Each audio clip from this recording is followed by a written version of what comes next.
Hi everyone, and welcome to episode 3 of Jmc Jams. Round the campfire with our s'mores, I've got Ralph Nicholls and Charity Spicer with me today. We're going to be talking about the Free Speech at the Crossroads event that happened late last week here at SJSU. It was an event organized by the Knight Foundation and Georgetown University, and we hosted a symposium, 2 days of panels discussing the implications of free speech here in Silicon Valley, with new developments in tech, the issues which have been arising out of the growth of generative AI, which if some of you have followed my personal podcast, you'll know that generative AI is a thing that I'm super into right now. But great points were being discussed. The panels were ranging from lawyers through to educators, through to journalists as well. Beautifully moderated, a great event, full of inspiration and ideas and talking points, importantly.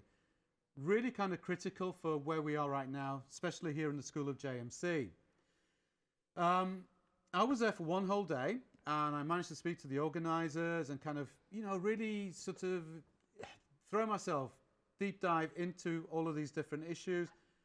And now I want to see how it was received by two of my colleagues. So first of all, I'm going to talk to Ralph, who is one of our instructors here in one of our faculty members here in JMC. And not only did Ralph go, but he also registered his entire class on the Thursday to go as well to different panels. And then Charity, who's one of our staff writers over at the Spartan Daily. And to see her take as a student journalist and as an aspiring journalist for the future. What did the whole thing mean? What were our takeaways? What was cool? What wasn't so cool? Maybe.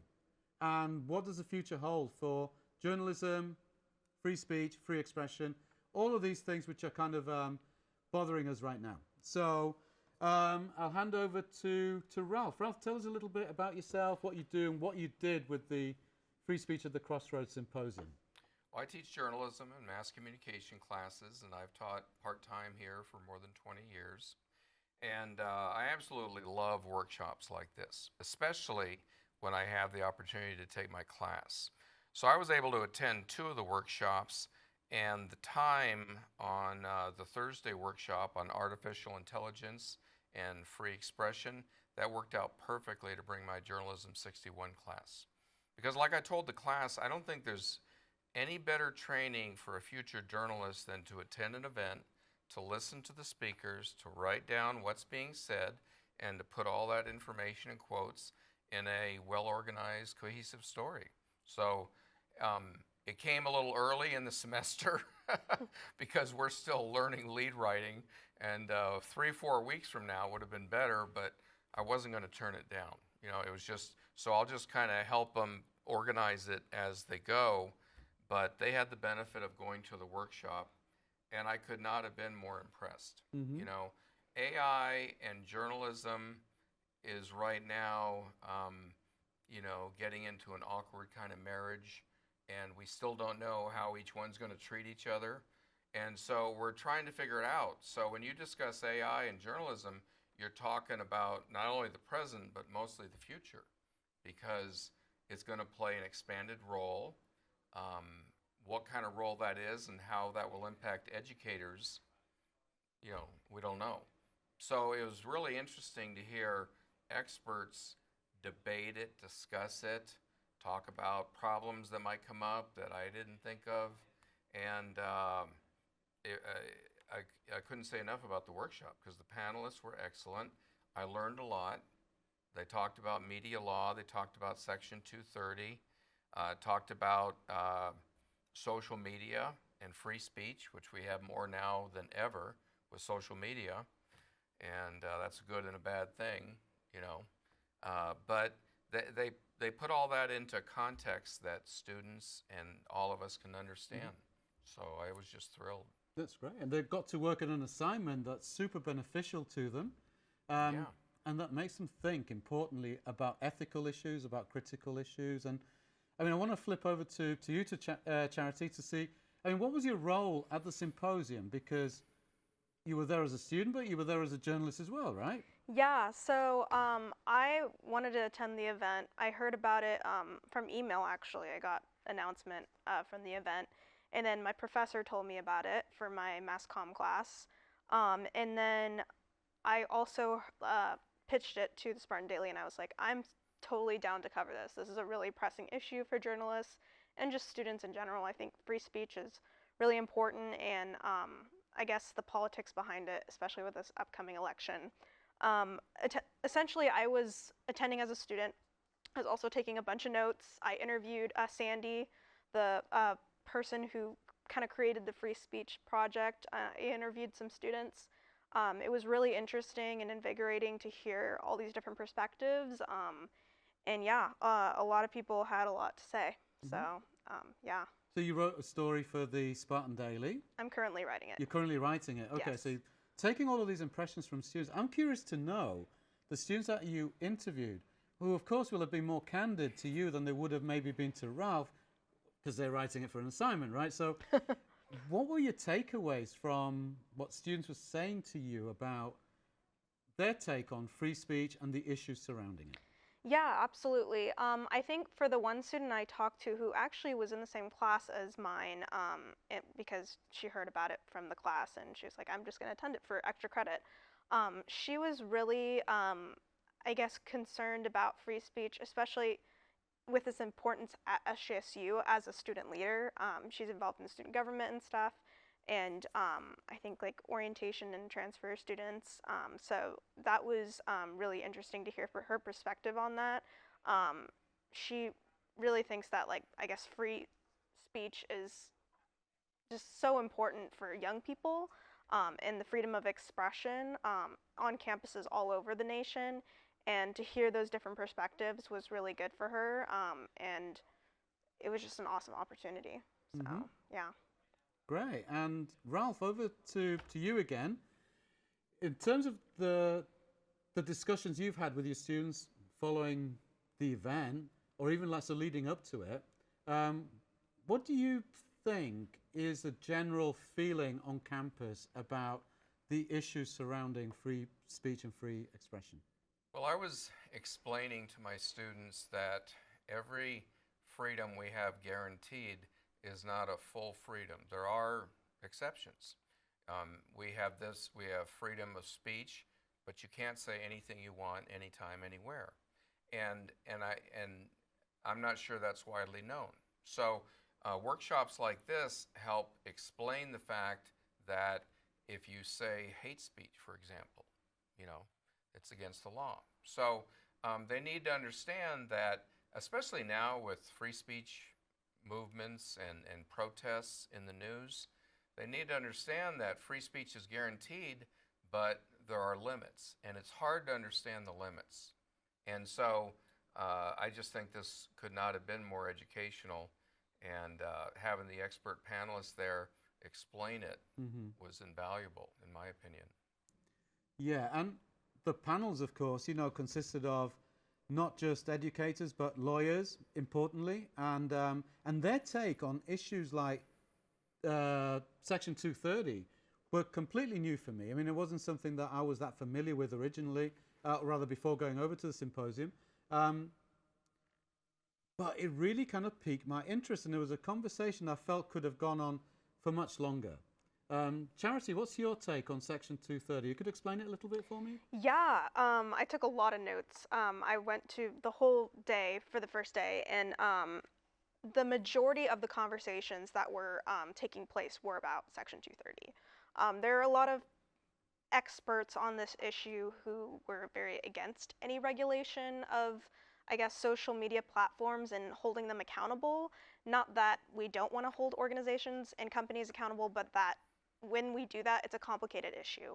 Whereas there was professors and just people in power where they were talking about, this is dangerous. This is a pressing issue for, young people and children who are constantly being monitored and watched by a social media platform. So it was an interesting conversation. Section 230 is essentially giving the rights. It was in the 1990s that it was passed. It was to give the rights to social media platforms not to be held liable for anything on their platforms, from what I understood.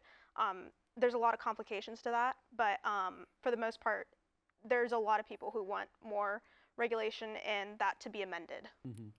Yeah, and I mean, my take on it is that social media has evolved to such a point now where we could actually argue that they are media producers in the same way as a publishing house is, right? So, I mean, I don't know where I stand on this. I mean, for me, really, I think that they should be held accountable for the things that they are publishing. However, of course, the counter-argument is, okay, well, what we are presenting on our platforms has actually been published prior by a different publisher. So we are just kind of the delivery boys here, you know? Ralph, is that what you take on it? Yes, Congress originally considered these social media platforms like phone companies, phone lines. They transport information, but they're not responsible for the information they transport. And I've always disagreed with that because I've always thought, you know, a newspaper is responsible for anything it prints. And so Mark Zuckerberg of Facebook continually says that Facebook is not a publisher, and I think it is. I mean, you're publishing every day, and you're publishing things that are inflammatory and defamatory and possibly harmful. And so I just think they got a free ride for a long time now, and things have changed dramatically. So the point that kept being made, which I've also made in the past, is technology always moves faster than the laws to keep up with it. And so now we have AI. What's Congress going to do about AI? Anything? Nothing? Should they? You know, but they're still trying to figure out 230, and that's over 20 years old, you know. So now the social media companies want to keep it forever because they don't want to be liable for anything. But then they kept talking about the 10-year-old girl on TikTok who died after the blackout challenge went viral. And so that resulted in a lawsuit because a 10-year-old girl died. So does TikTok hold any responsibility? So that's in the courts right now, you know, and there's going to be more of these cases. Yeah, and I think these are critical things that we do need to be discussing here in JMC, right? It's not just about a symposium that happens and we enjoy it and then move on. I believe really in a way that not only do we need to discuss these things amongst our students and faculty, but that we need to be embedding these ideas into our curriculum as well. You know, we need to be opening a discussion around critical media literacy, especially related to AI, as it's behind, not so much generative AI, but the way that it sits behind the algorithms that controls how you receive all of this information. And the algorithms are a huge part of social media. I mean, that's what drives blackout challenges to certain people and not to others. And the companies make the algorithms. So, you know, they are involved. Yeah, that was actually something that a speaker said, that, you know, there's this theory that algorithms, you know, host this information, but I think what he was trying to say was essentially that algorithms decide what people view on social media, and those algorithms and the people who decide and create that content need to be held accountable. Not only the creators, but the people who host the content. So it's really interesting. I think there's multiple layers to the conversation, but I think as a student, as someone who grew up with technology and smartphones and stuff, I think that we need to be more wary of it and be more careful. I think there's just so much information overload, and it's not the same world that we lived in, you know, 20, 30 years ago before I was born. You know, it's a completely different world, and we have all this monitoring on our lives, and it's not always a positive thing. Yeah. The symposium itself was great in terms of exposing and creating conversations around these topics. I was hoping they would have touched on generative AI, particularly in relation to news media. But we just didn't get there. There was too much to talk about.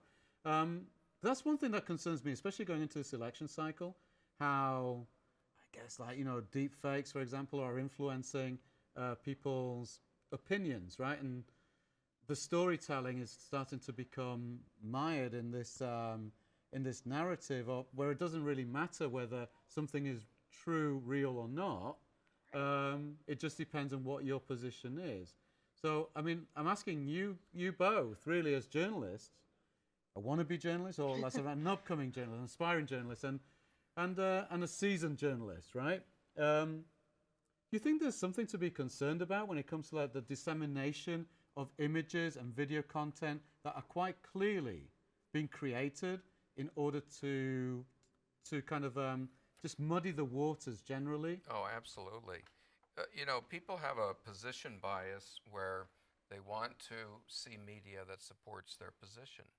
And when they see that, it doesn't matter if it's fake, as long as it supports their bias. Mm-hmm. And I don't think the average media consumer works hard enough to get all the factual information. I think they have their one source of media, and they live with it. Mm-hmm. And I always tell my students, you need to be well-rounded. You can't just go on social media. You have to look at print. You have to look at this. I mean, you can't just get it from TikTok. There's more because you're getting a bias there. Mm-hmm. But I don't think, it's a very busy world and people don't take the time. But yeah, I think people just consume misinformation. Many do as readily as factual information. And that's, I think, a shame. Absolutely. I think as a student, we can't deny the intersection of AI and journalism.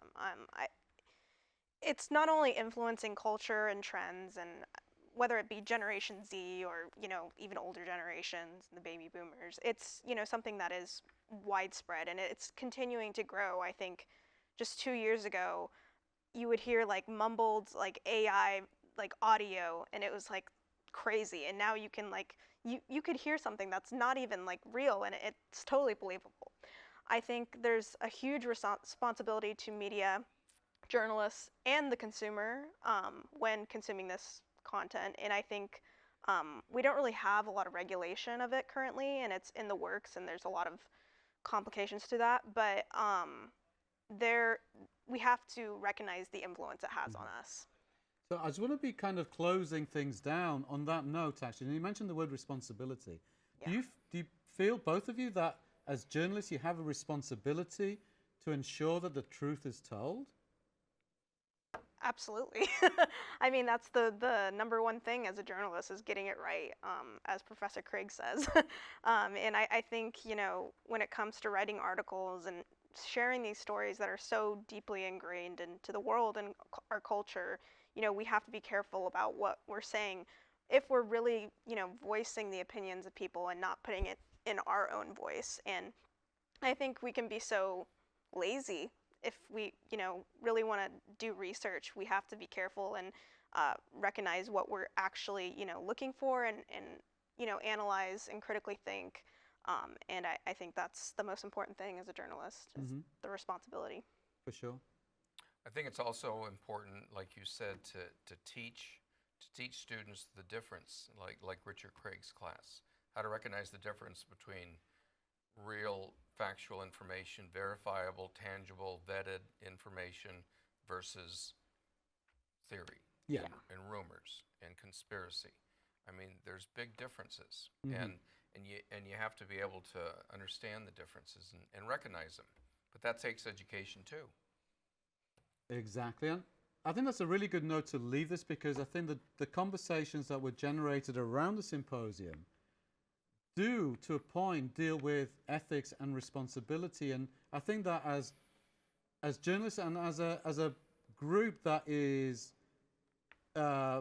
creating an opportunity for journalists to kind of like flourish and develop and grow, that there is a need for that sense of responsibility, for truth telling, because there is so much untruth out there right now, possibly more so than we have ever seen, really, So that sounded like a really kind of lame last sentence to finish things on.